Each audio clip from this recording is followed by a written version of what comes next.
Thank you for your welcome. It's good to be here talking to you about my passion in maritime history. I'll be talking about the Melbourne to Geelong steam ferry service. You may wonder what an amateur maritime historian is doing here in Ballarat, so far from the water. But there is a connection between the early Port Phillip ferries and the Ballarat Goldfields. Many diggers and their picks and shovels, pans and horses and tents used the Geelong steam ferry service as the first leg of their trek from Melbourne to the Goldfields. To walk from Melbourne to Ballarat is about 117 kilometres. To walk from Geelong to Ballarat is only about 87 kilometres. That's a saving of about 30 kilometres, or more than 25%. So if you're on your way to making a fortune on the Goldfields, the £1 ferry cost to save an extra 2 days on the road made the Melbourne to Geelong steam ferry service attractive to many diggers, and many diggers did take the ferry option. This brief talk will discuss the history of the Melbourne to Geelong link, the Port Phillip Steam Navigation Company and their paddle steamers Aphrasia and Corsair, the Raleigh family and their ferries, the Geelong Steam Navigation Company and their 8 ferries and their chairman Duncan Hoyle, and the other early Geelong steam ferries during and after the gold rush. The Melbourne-Geelong steam ferry service is part of Victoria's rich maritime history. Initially, a small number of sailing ketches operated informally on the Melbourne to Geelong run before paddle steamers were introduced. The Melbourne to Geelong steamer service operated for nearly 100 years, from 1841 to 1938. After the 1870s, some of these steam ferries also spent time in the Port Phillip Bay excursion trade. The first regular passenger service between Melbourne and Geelong was not a steamer, but a weekly 2-wheeled cart service, drawn by 2 horses along a poorly maintained road. It was a 12-hour journey exposed to robbers. In 1841, there were only 70 houses in Geelong, with a total population of 450 people.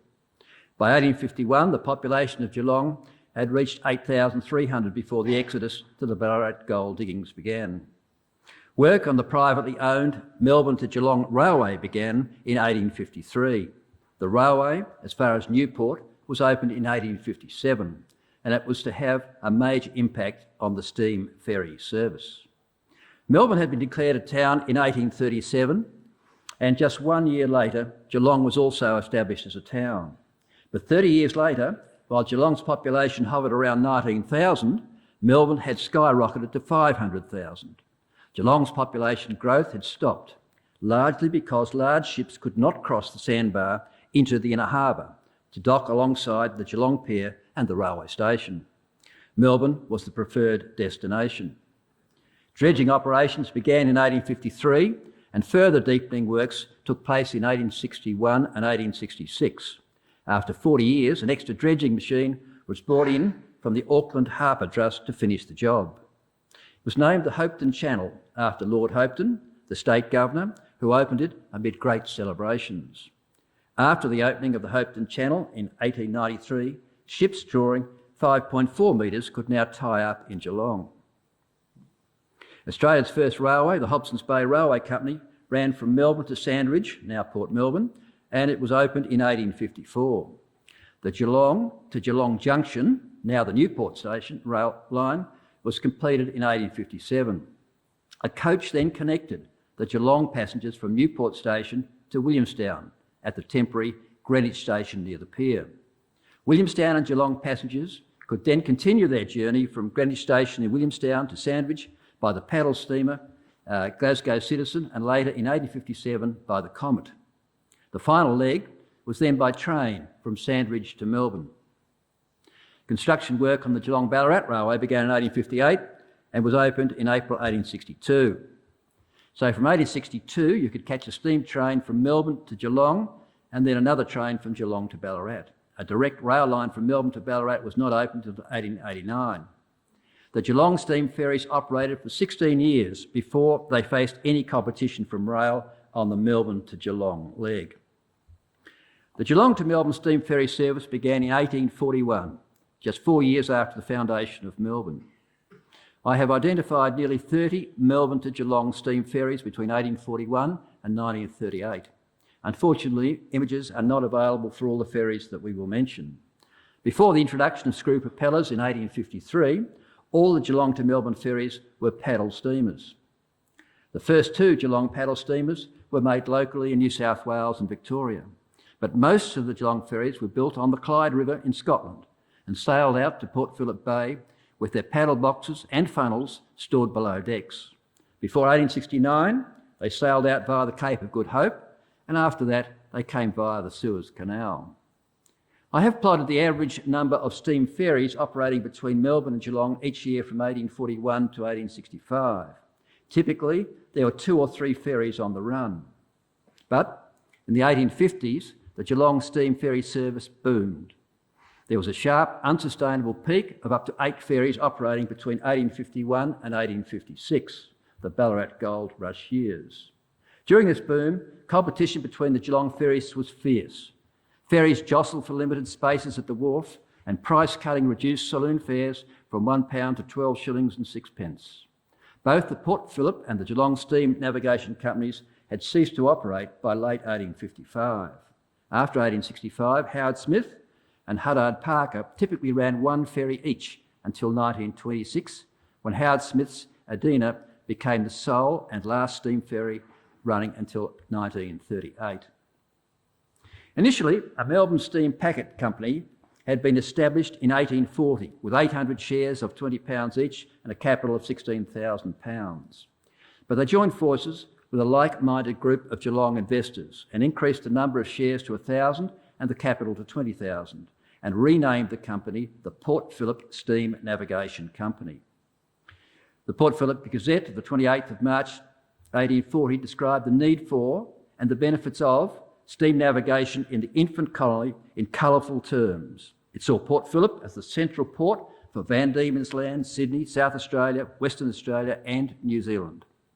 Melbourne and Geelong were the centre of Australia Felix, and the steam navigation only needed, and I quote, liberal capital and intelligent directorship for it to succeed. The article described the formation of 2 companies set to provide this service. The Port Phillip Steam Navigation Company sought most of their finance from Melbourne and Sydney, while the Geelong Steam Navigation Company sought some of their finance from Geelong and some from Van Diemen's Land. The 1840 newspaper article anticipated that the Port Phillip Steam Navigation Company would join with the larger General Steam Navigation Company that was formed in London in 1825, and that the Port Phillip Steam Navigation Company would then purchase a large vessel being sent out from England by the Belfast and Liverpool Steam Navigation Company for sale in Australia. This was described as a magnificent scheme connecting exchangeable wealth in the colony. However, neither of these events happened. The Port Phillip Steam Navigation Company did not join with the General Steam Navigation Company, nor did the Port Phillip Steam Navigation Company purchase the large paddler Corsair. But they did lease the Corsair for their Launceston to Melbourne run, and it was to prove a large part of their undoing. The Corsair was a larger wooden steam paddler built in Glasgow in 1827. The Belfast and Liverpool Steam Navigation sent her out to Adelaide in 1841 for sale. She was intended for an Adelaide to Melbourne service that never eventuated. She was then offered to and chartered by the Port Phillip Steam Navigation Company, and they placed her on the Bass Strait service between Melbourne and Launceston.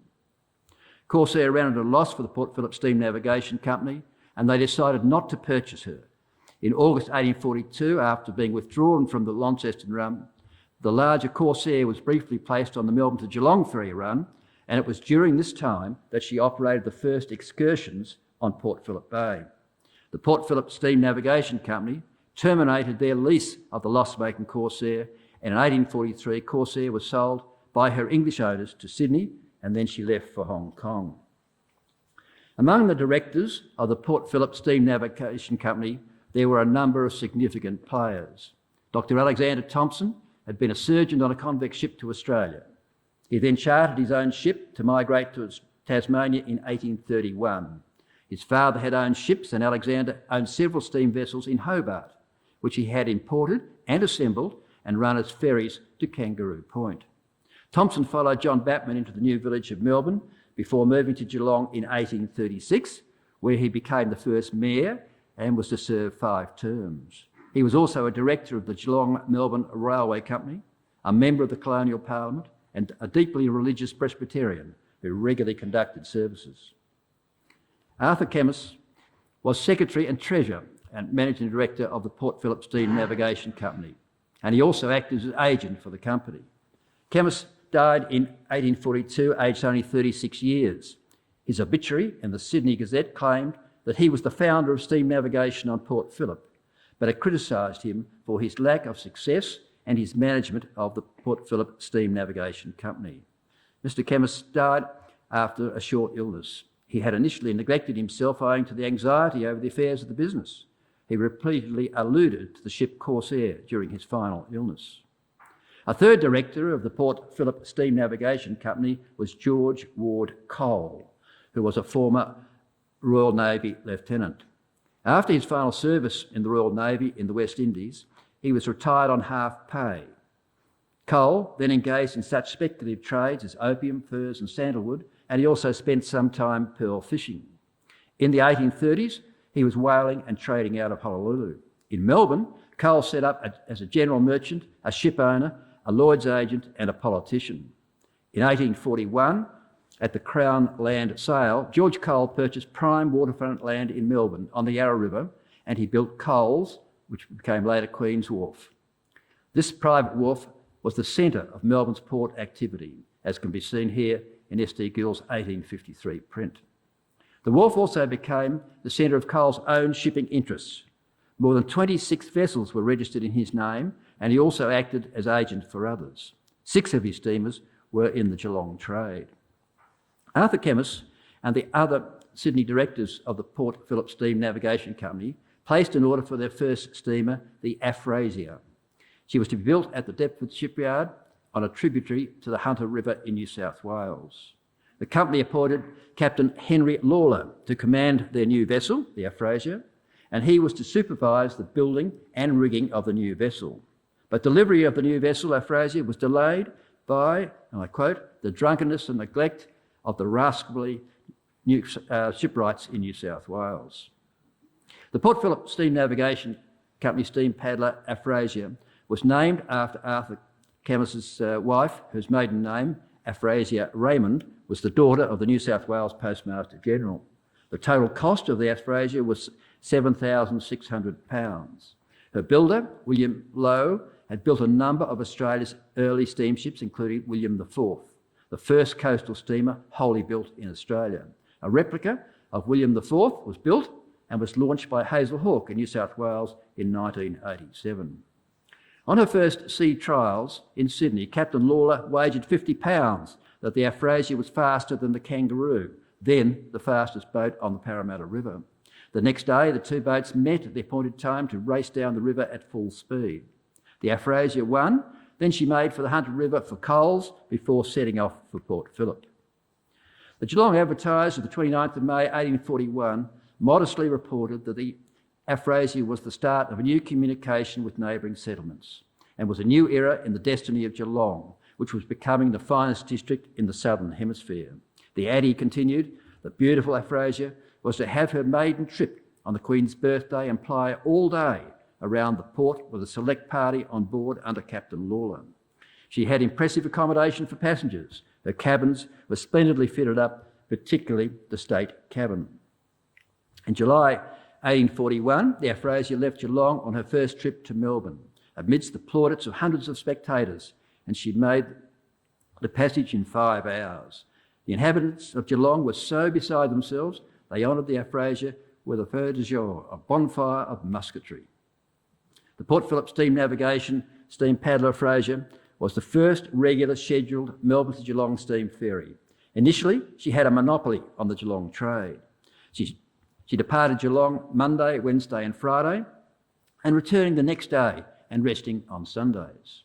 Aphrasia is shown here on her approach to Geelong, with Max Hotel in the background in one of S.T. Gill's 1855 images of Geelong. Perhaps Gill had arrived in Geelong by steam ferry on his way to the Goldfields, where he did many illustrations. Passage time to Geelong in the Aphrasia was normally about 5 or 6 hours with 60 passengers. Today, it's 1.5 hours with 400 passengers, up to 400 passengers, and departures are now twice a day instead of 3 times a week. In 1841, Aphrasia took over the Melbourne to Geelong mail contract from the horse-driven coach, which was more exposed to robberies.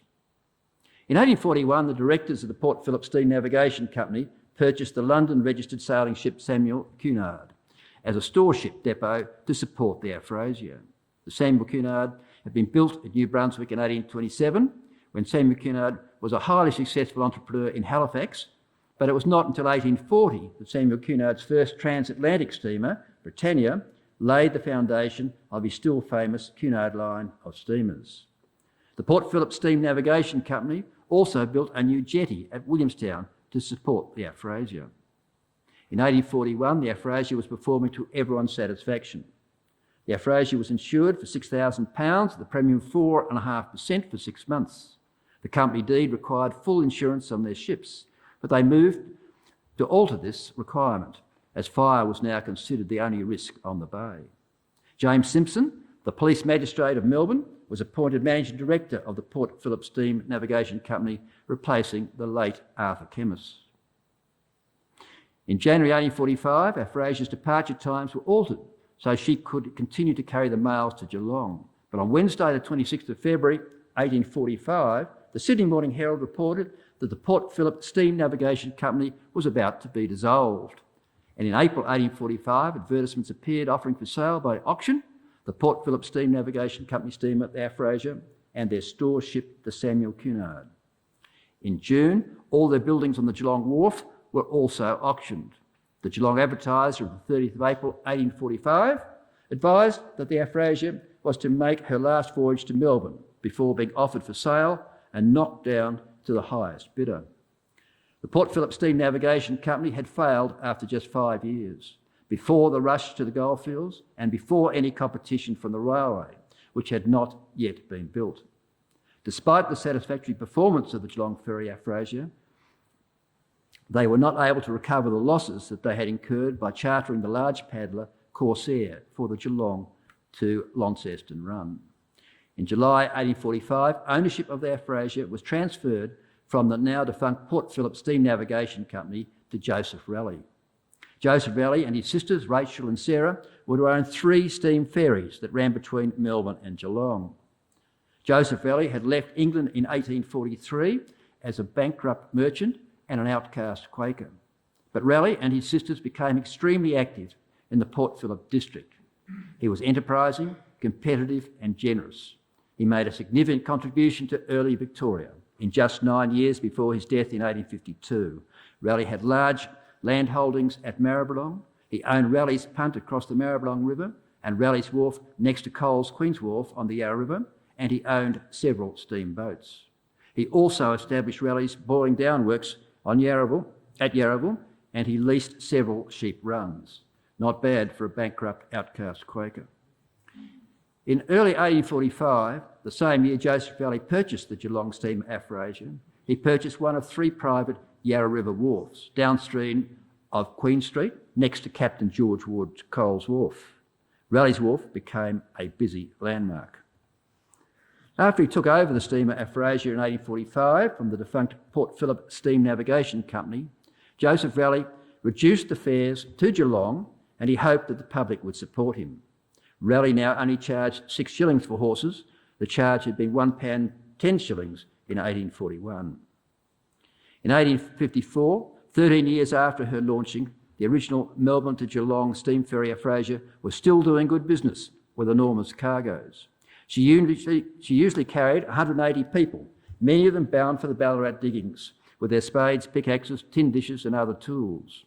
On some trips, she had to leave up to 100 passengers behind that she could not take on board. The Geelong Advertiser was not happy with the large number of diggers passing through Geelong. They wrote, and I quote, "It was a mercy that the ferries could not take more of these vulgar people who take their night's rest in a small paddock." Ownership of the Aphrasia was transferred to Invercargill in 1864. The Geelong steam ferries carried some interesting passengers on their way to the Goldfields. Lola Montez, who was a genius at self-promotion, was described as an adventurer, courtesan, traveller, entertainer, dancer and the typical gold rush girl.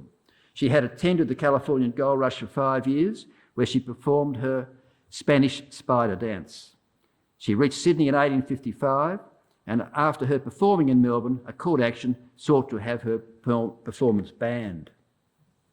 On September the 25th, 1855, Lola Montez boarded the paddle steamer Aphrasia for Geelong, where she was banned from performing a second show. In Ballarat and Bendigo, her performances were appreciated, and she was showered with small nuggets. But in Ballarat, she fought a duel in the crowded bar of the United States Hotel with stock whips, with the editor of the Ballarat Times, who was critical of her performance. Montez was a favourite on the Goldfields. As she walked amongst the miners, she entered and christened shafts, and she died in America in 1861. Another rally steam paddler was the Victoria, which was built by Thomas Wingate in Scotland in 1851. She was briefly in the Glasgow and Gairloch Head trade under John McLean as her master and owner. Duncan Hoyle of the Geelong Steam Navigation Company had purchased the Victoria in Scotland and had her previous owner and master John McLean sail her out to Melbourne. But in Melbourne, the Victoria's first owners were Rachel, Sarah and Joseph Raleigh. April 1852, the Geelong Advertiser confirmed that the Victoria was using Raleigh's Wharf in Melbourne and that John McLean was still her master. Joseph Raleigh died in 1852, and by 1854 the paddler Victoria was registered in Sydney. In 1863, she was lengthened and sold to Japan. The Prince Albert was another iron paddler operated on the Geelong run by the Raleigh sisters. She'd been built in 1852 by Smith and Roger at Glasgow. They operated her on the Geelong run for 3 years before they sold her in 1855 to New Zealand, where she is shown here.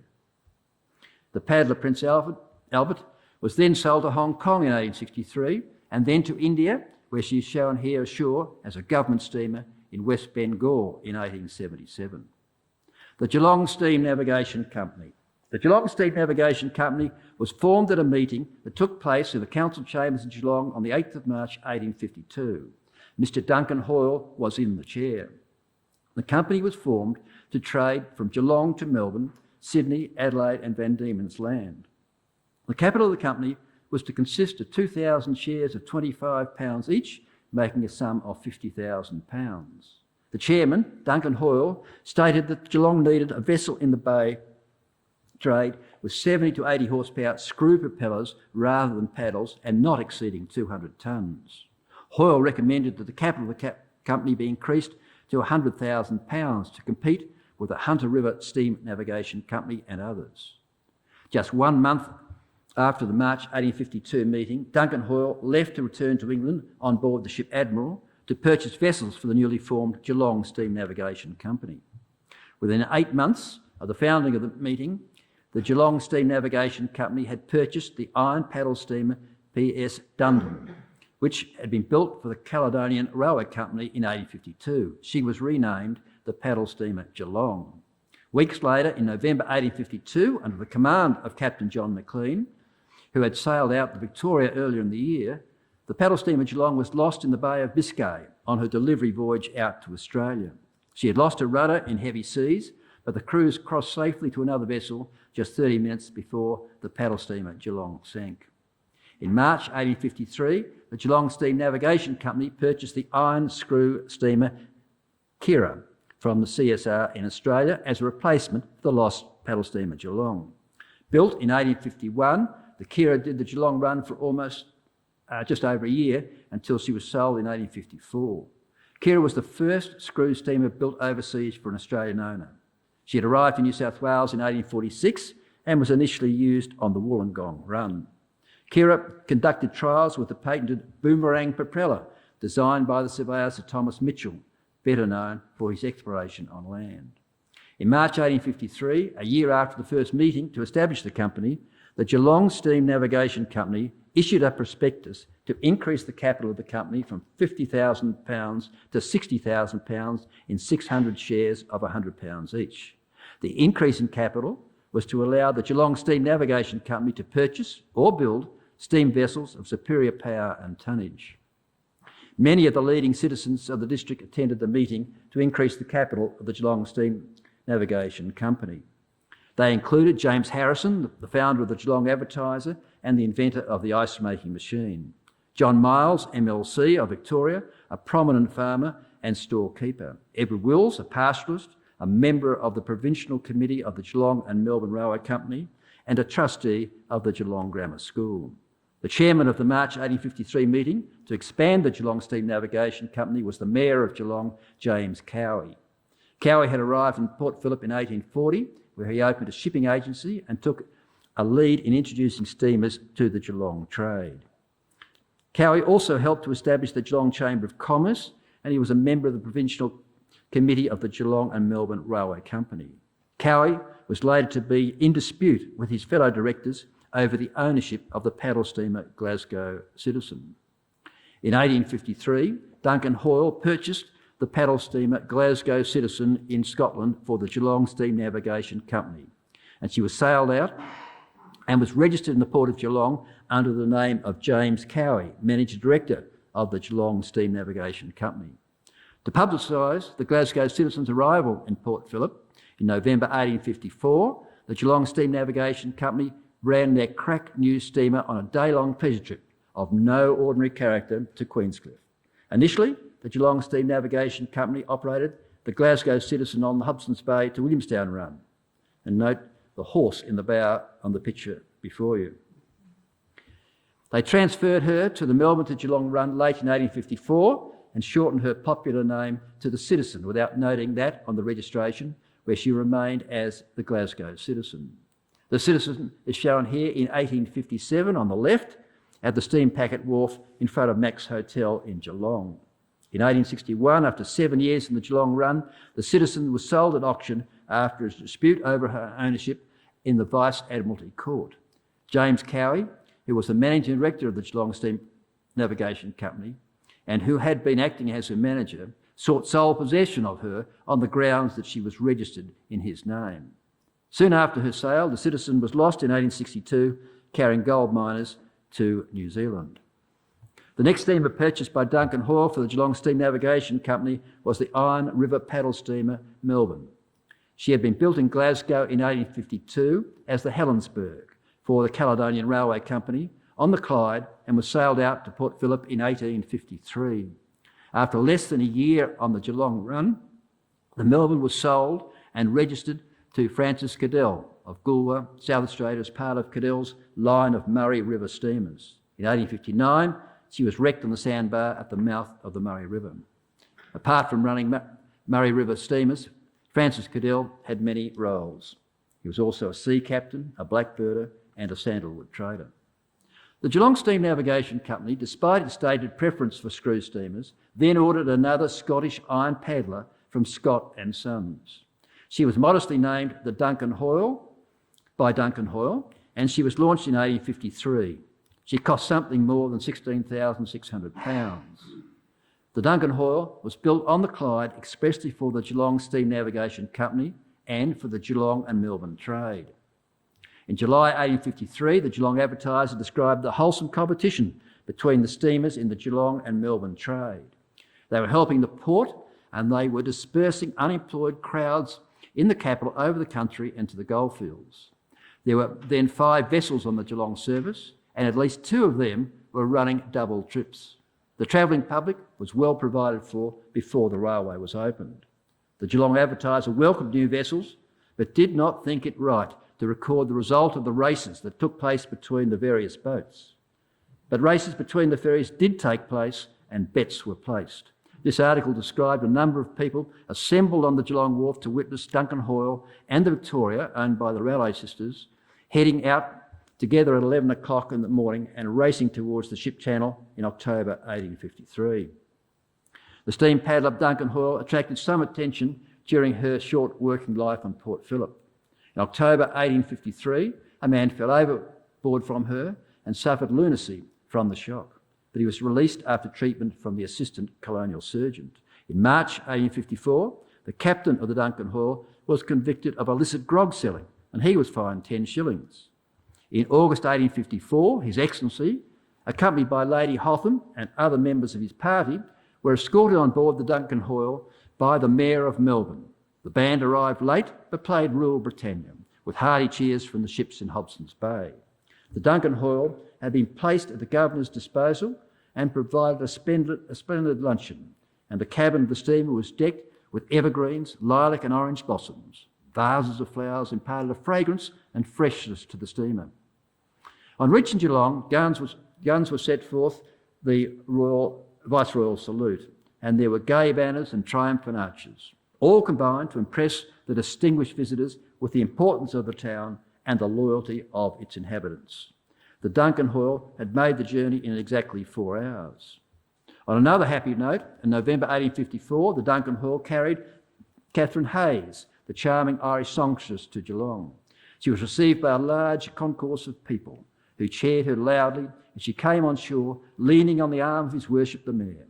He conducted her to a carriage which took her to Mac's Hotel. At her concert, she received merciless encores. Although Catherine had performed for Queen Victoria and the Californian gold diggers, she did not sing in Ballarat. The second Geelong Steam Navigation Company paddle steamer, named Geelong, was also owned by them for a very short period. The first one they purchased as the Dundon was lost in the Bay of Biscay on a delivery voyage out to Australia. Duncan Hoyle and the Geelong Steam Navigation Company then ordered a replacement iron paddle steamer that they also named Geelong, from Thomas Wingate in Glasgow. The second paddle steamer, Geelong, sailed out from Scotland to Melbourne. She was described as a remarkably fine vessel and proved faster than any of the current vessels running between Geelong and Melbourne. She was never registered to the Geelong Steam Navigation Company, although they had ordered her to be built. On her arrival in Melbourne, George Ward Cole ran the Geelong steamer on the Geelong run between 1856 and 57. In January 1859, the paddle steamer Geelong was sold to John Jones, the founder of the Union Steamship Company, in Port Chalmers in New Zealand. In addition to their Geelong ferries, the Geelong Steam Navigation Company had also purchased the SS Lady Bird on her arrival in Australia in August 1853 for £16,000 for their Launceston run. James Cowie was listed as the owner. Therefore, both the Geelong Steam Navigation Company and the Port Phillip Steam Navigation Company tried to run a service to Launceston. Neither found it profitable, despite bringing many Vandemonians to the goldfields. The Ladybird was sold in 1855 by the Geelong Steam Navigation Company to Launceston owners, and from 1856 she was operated by Stephen Henty on the Melbourne to Port Ferry and Portland run. In 1876, she was owned by the Union Steamship Company of New Zealand. In January 1854, the Geelong Steam Navigation Company advertised a great reduction in fares for their vessels Kira and Duncan Hoyle. This reflected the competitive nature of the Geelong free trade at this stage. In May 1854, this reduction in fares, increased competition, their loss-making Launceston service of the Ladybird and falling Goldfield's demand put the Geelong Steam Navigation Company in financial trouble. They failed to fulfil a contract to purchase large quantities of coal to the value of £750. Additional damages of £600 were awarded against the Geelong Steam Navigation Company. In the second week of February 1854, both the Melbourne and Hobart newspapers reported that the Geelong Steam Navigation Company was about to be dissolved because some of the principal shareholders were leaving the colony. In March 1854, the Geelong Steam Navigation Company advertised that 3 of their ships were to be auctioned. They were the beautiful steamer Duncan Hoyle, only 1 year old, the magnificent steamer Ladybird, only 3 years old, and the powerful screw steamer Kira. The Citizen was not offered for sale, as she was still being run and managed by James Cowie and several other directors until the Vice Admiralty Court required them to sell her in 1861 after an ownership dispute. In November 1855, the Duncan Hoyle made her last trip to Geelong and was sold to East Coast Steam Navigation Company in Hobart. The absence of Duncan Hoyle, the former chairman of the Geelong Steam Navigation Company now in Scotland, had been cited as a reason why the company was to be dissolved. Duncan Hoyle had been a wine merchant in Glasgow before he arrived in Adelaide, then Sydney, on board the ship Glenswilly in 1839 with his wife and only daughter. He soon moved to the Port Phillip district of New South Wales and took out 3 pastoral squatting leases, totalling 138,000 acres that carried more than 20,000 sheep. He named one of these leases Mount Bute, after the Isle of Bute in Scotland, where he was born. In 1847, Duncan Hoyle also purchased townland in Geelong and made a private return visit to England and Scotland between 1849 and 51, as is evidenced by letters sent back to Australia that were published in the Geelong Advertiser. In 1851, while still in England, Duncan Hoyle purchased the iron paddler Victoria from the shipbuilder Thomas Wingate in Glasgow for the Geelong Steam Navigation Company. In March 1852, Duncan Hoyle had returned to Geelong, where he chaired the initial meeting of the Geelong Steam Navigation Company. Soon after the meeting, he sold his land in Geelong, and in April 1852, then aged 45 years, he boarded the ship Admiral as cabin passenger to London. Hoyle travelled on to Scotland to purchase more steamships for the Geelong Steam Navigation Company.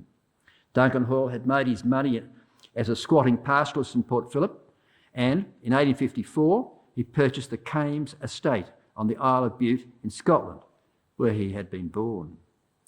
The 1865 valuation rolls show Duncan Hoyle as the proprietor of 91 land holdings in Greenock and North Bute. After 9 years, he sold the Kames estate in 1863 and moved to Orme Square, London, where he died in 1879, aged 72 years, having never returned to Geelong after 1852. This is a list of vessels that were purchased for and by the Geelong Steam Navigation Company. Of these 8 vessels, the company only operated 3 of them: Kira, Glasgow Citizen and Duncan Hoyle on the Geelong run, and 1, the Ladybird, on the Launceston run. The other 4 vessels, the Dundon, which was later called the Geelong, first Geelong, then Victoria, Melbourne and Geelong No. 2, were lost in transit to Australia or sold to others before entering the Geelong Steam Navigation Company service. Other early Geelong Steam ferries. Apart from the Port Phillip and Geelong Steam Navigation Company and the Raleigh vessels, there were a number of other early steam ferries operating between Melbourne and Geelong before the end of the Gold Rush era. Amongst the earliest were the Manton brothers. Brothers Frederick, Charles and John Manton established themselves as both mill proprietors and merchants in Melbourne. In 1842, Frederick Manton launched the first iron steam paddler on the Yarra. The Vesta, 93 tonnes, was imported from England in pieces and then assembled on the south bank of the Yarra River. Her pair of high-pressure engines had been shipped from Sydney on board the Anne to be fitted in her for the Port Phillip trade.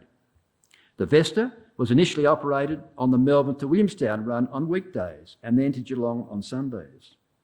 From August 1843, Vesta then ran Melbourne to Geelong on alternative days to the Aphrasia, carrying passengers and mail, giving Geelong a daily service. However, seeking to protect what she considered her sole right to the Geelong business, the Aphrasia changed her sailing days to match the Vesta. George Ward Cole purchased the Vesta in 1846, and he retained an interest in her until 1872, when she was transferred to Sydney. The paddler Vesta also operated other bay and river runs, and in 1845 she renewed her licence to operate up the Saltwater or Maribyrnong River on Flemington race days. In 1853, Vesta, in line with other ferries, reduced her fares to Geelong. Assembled on the bank of the Yarra and launched in 1842, the Vesta was still working 20 years later. Vesta had been the second Melbourne to Geelong ferry on the scheduled service. The Aphrasia had been the first. The iron paddler Thames of 93 tonnes was built in London by Ditchburn and Mayer in 1842. She arrived in Hobart in 1843 after a 4.5-month voyage out from Britain. After working on the Derwent River, the Thames was brought to Melbourne and sold to a Melbourne syndicate, who entered her on the Melbourne to Geelong passenger trade in 1847. After 5 years' service, the Thames was wrecked in February 1852 when she struck a reef near Point Cook and was then run ashore. All the passengers were landed safely. Attempts were made to salvage the vessel, but a gale saw her break apart. The Maitland.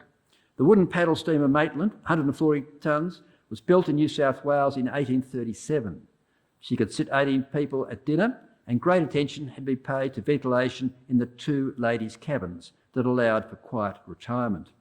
The Maitland was purchased by George Ward Cole in 1850 and then ran from Geelong to Melbourne from 1850 to 1855. In 1852, she sank while lying at Coles Wharf after an engineer had left some valves open, but she was salvaged and was later very badly damaged by fire and sank again, but was again refloated, repaired, renamed the Samson before being sold to New Zealand in 1857, where she was wrecked in 1865. The paddle steamer Kangaroo worked the Parramatta River in New South Wales, where she raced the Aphrasia before the Aphrasia came to Geelong. The Kangaroo came to Melbourne in 1850, and she was used on the Melbourne to Geelong run between 1850 and 52. It was during this service that she attempted to rescue the Thames, which had struck the reef near Point Cook. After 1852, the Kangaroo operated as a Williamstown ferry and as a tug in Hobson's Bay. The Breadalbane was an iron steam paddler built in Glasgow in 1857, where she had worked the Loch Goyle trade in Scotland for 10 years before she came to Australia under sail to be resold. She arrived in Melbourne in April 1854 after a long voyage out under sail of 330 days. She entered the Melbourne to Geelong trade in 1854 until 1856, when she was sold to Robert Towns of Blackbirding and Townsville fame. She was then lengthened and put on the Brisbane to Ipswich run.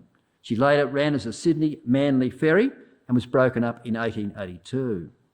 This is a comic view by S.T. Gill of two couples on the deck of the paddle steamer Breadalbane in high seas and a stiff breeze.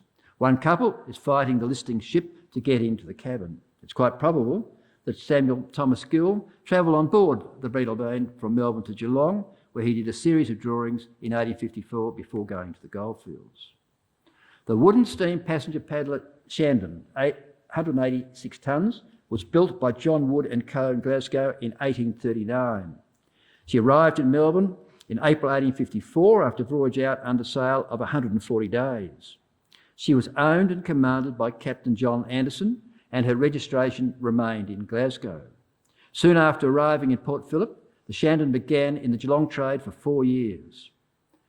The paddle steamer Shandon gave the early birds a chance to leave Geelong at 7:30 a.m. daily and return the same day, having at least 1 hour to spend in Melbourne. Newspaper advertisements reminded ladies and others liable to seasickness that the bay is generally smoother early in the morning. The Shandon carried both passengers and goods, and also advertised that the goods for Fiery Creek, Ballarat and Creswick would be forwarded at current rates. After that, between 1858 and 59, the Shandon was in the Melbourne to Port Albert trade. The SS Corio was a passenger cargo iron screw steamer of 129 tonnes, built in Greenock on the Clyde, Scotland by Scott and Co. and launched in 1854. During her voyage out, Corio was totally dismasted and received other damage during a 10-day-long gale. Her commander and her steward were washed overboard and lost. In 1857, the Corio was advertised as sailing between Melbourne and Geelong on a daily basis. On some of these trips, she only carried freight and no passengers. She also did some coastal work and is shown here crossing the sandbank of the mouth of the Murray River in Gooley in 1857. After 5 years in the Geelong trade, the Corio was transferred to New South Wales in 1860 and sank off Wollongong in 1866. After the Thames was wrecked in 1852, and during the gold rush in 1853-54, there were up to 8 steam passenger vessels in the Geelong trade when it peaked. They included the Aphrasia, Duncan Hoyle, the Vesta, the the Prince Albert, the Kira, the Express, and the Breadalbane. These ferries raced and jostled each other to secure a berth at Geelong, where the pier facilities were very limited. With this fierce level of competition, one-way saloon fares were slashed. In March 1856, a total of 22 departures a week, or 3 a day, were advertised from Geelong. In June 1857, there was a choice of 7 steamers daily to Geelong. Ferry sailings were advertised every day in the Melbourne and Geelong newspapers, and most of these advertisements included the name of the steam ferry captain. The Geelong steam ferry captains were respected members of the community with a good safety record. One of the most capable and longest-serving captains of the Geelong steam ferries was Captain John McLean. After serving his apprenticeship in England, he brought immigrants to New South Wales on the sailing ship Champion between 1840 and 45. In 1851, Captain John McLean was listed as owner of the paddle steamer Victoria, which he sailed out from Scotland to Geelong, and on arrival she was sold to Joseph Raleigh and his sisters. Captain McLean subsequently had the command of the Geelong paddle steamers Melbourne, Duncan Hoyle and the Citizen. He considered the Citizen to be his best Geelong ferry command. Some ferries used bands and other entertainment to attract customers, but Captain McLean, by his courtesy, charm and frankness, soon acquired a widespread popularity which never deserted him. Captain McLean also took control of the Ladybird for 2 or 3 trips to Tasmania for the Geelong Steam Navigation Company. In 1886, Captain McLean went to England to sail out the paddle steamer Ozone for the Port Phillip excursion trade. Before he left, Captain McLean, then 69 years old, was presented with a testimonial and a purse containing 600 sovereigns at Scott's Hotel by some of Melbourne's leading citizens, as a mark of their respect and esteem for him. The Ozone arrived in Melbourne in November 1886 after calls at Gibraltar, Port Said, Aden, Colombo, Batavia, Thursday Island and Townsville. She was delayed by quarantine after cholera was picked up at Batavia. After reaching Melbourne, the Ozone was to become a regular visitor to Geelong, but Captain McLean had become ill with cholera in Indonesia and he died soon after arriving back in Melbourne. After the Ballarat Gold Rush had peaked, Captain William Howard Smith arrived in Melbourne in 1854 under sail aboard his screw steamer Express as captain and part owner. That year, Express commenced working between Melbourne and Geelong, which he continued for 15 years until she was sold to New Zealand interests in 1869. Ownership of the Express is the common foundation link between Howard Smith and what became Huddard Parker, as Huddard and Parker both later became shareholders in the Geelong Steam Ferry Express after William Smith sold out.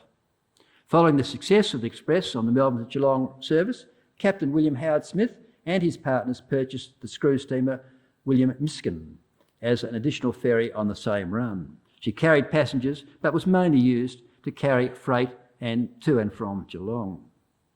With a glut of ships available overseas after the end of the American Civil War, Thomas Parker purchased the blockade runner, the paddle steamer Luna, which arrived in Melbourne in January 1867 after sailing out via the Cape of Good Hope. At 311 tonnes, she entered the Geelong trade under Captain Thomas Webb, and she was the largest ship in the trade. Luna consumed large quantities of coal at speed. She collided with and sank the Black Swan, and although no lives were lost, some 250 sheep were drowned. As a result of this incident, she incurred debts that led to her being seized and sold at auction to Sydney buyers. They in turn sold her to New Zealand, where she was scuttled in 1870. Howard Smith's former partner, T.J. Parker, who had purchased the paddle steamer Luna, continued to operate the Express. In 1868, James Huddard became a partner, and as Huddard, Parker and Co., they ordered the largest screw steamer Dispatch from Scotland. Dispatch made her first run to Geelong in December 1869, and she proved a gold mine for 8 years until she was put on the Gippsland run. Huddard Parker Limited became leaders in the Geelong-Melbourne trade and also became a major Australian shipping company between 1876 and 1961. From 1878, Huddard Parker and Co. operated the screw steamer Alert on the Melbourne to Geelong Port Arlington run for 15 years. She was well appointed with polished maple and teak panelling and seats upholstered in Utrecht velvet. The longest serving Geelong ferry was the screw steamer Edina. She had served in the Crimean War in 1855 and the US Civil War before her first service with the Henties between Melbourne, Port Ferry and Portland in 1863. In 1875, Howard Smith purchased her, and after runs to Queensland, she joined the Geelong, Melbourne, Port Arlington trade in 1879 for an incredible 59 years until 1938, when road transport made her and the steam ferry service to Geelong redundant. Under Howard Smith, Edina carried some 2 million passengers and covered over 1 million miles. This is Edina on her last trip to Geelong in 1938. She was the last steam ferry on the Geelong run. There were several vessels named Geelong. This Howard Smith vessel was built in 1856 as the Thomas Powell, and she was used briefly as a Geelong steam ferry in 1883 and for 9 months in 1884 as a replacement for Edina, which was then undergoing refurbishment. This Howard Smith SS Geelong was then used on the Sydney to Brisbane run, but she was lost in a cyclone in February 1888. This Geelong is not to be confused with the two Melbourne to Geelong paddle steamers Geelong 1852 and the second one of 1854 to 57, or the Blue Anchor Line ship Geelong of the same name. Excelsior was a steam steel screw ferry that operated on the Melbourne to Geelong run for Huddard Parker for nearly 29 years, from 1883 to 1911. She was a very popular ferry and was partner to the Alert and a rival to Howard Smith's Adina on the Geelong run. Excelsior was also used in the bay excursion trade in the summer months. Huddard Parker ordered the courier for the Geelong trade, but they also had the bay excursion trade in mind for her. She was almost twice the size of her predecessor, the Excelsior, and she could reach 17 knots and was built to carry 14-pounder Nordenfeldt guns in case the Russian threat of invasion was realised. She arrived from England in 1888 and she continued on the Geelong run until 1927. SS Courier also did excursion trips in the summer months on Port Phillip Bay. The SS Coogee was a steel screw steamer built in England in 1887. She had started life as the Lancashire Witch on the Liverpool to Isle of Man run. Purchased by Huddard Parker, Coogee worked the Bass Strait from 1887 to 1911 and then the Geelong run from 1911 to 27, a total of almost 40 years on these two services. She had several accidents before she was scrapped and sent to a water grave just out Port Phillip Heads early in 1928. Here is an image of the Huddard Parker staff outside their Geelong offices in 1925, when they dominated the Melbourne to Geelong steamer trade. Muralin was built in 1908 in Glasgow for Howard Smith Limited, a steel screw steamer. She was fitted out with cabin accommodation for overnight travel between Cairns and Townsville for 15 years. Muralin then ran in the Geelong ferry trade for 3 years between 1923 and 26 before being sold to New Zealand to run across Cook Strait. After a gap of many years, Port Phillip Ferries have resumed the tradition of the Melbourne to Geelong and Port Arlington ferry service with modern catamarans. Another connection between Melbourne Ferries and Ballarat is the river ferry Alexandra, which was built at Lake Wendouree in 1884 but transferred to Melbourne in the 1890s. Although she was never on the Geelong run, the ferry Alexandra is shown here paddling up the Yarra with the high banks of Toorak on her right-hand side. That house at 76 St George's Road, Toorak, still stands today. Just a summary and conclusion. The Melbourne to Geelong steam ferries, which operated from 1841 to 1938, are an important part of Victoria's rich maritime heritage. The Geelong steam ferries peaked during the gold rush years when up to 8 ferries operated. Many of the ferry passengers were diggers taking their equipment to the Ballarat goldfields. Several of the Geelong ferry companies failed because of competition and the falling price of tickets and their losses on the Launceston trade. Most of the Melbourne to Geelong steam ferries were built in Scotland and sailed out to Melbourne via the Cape of Hope until the Suez Canal was opened in 1869.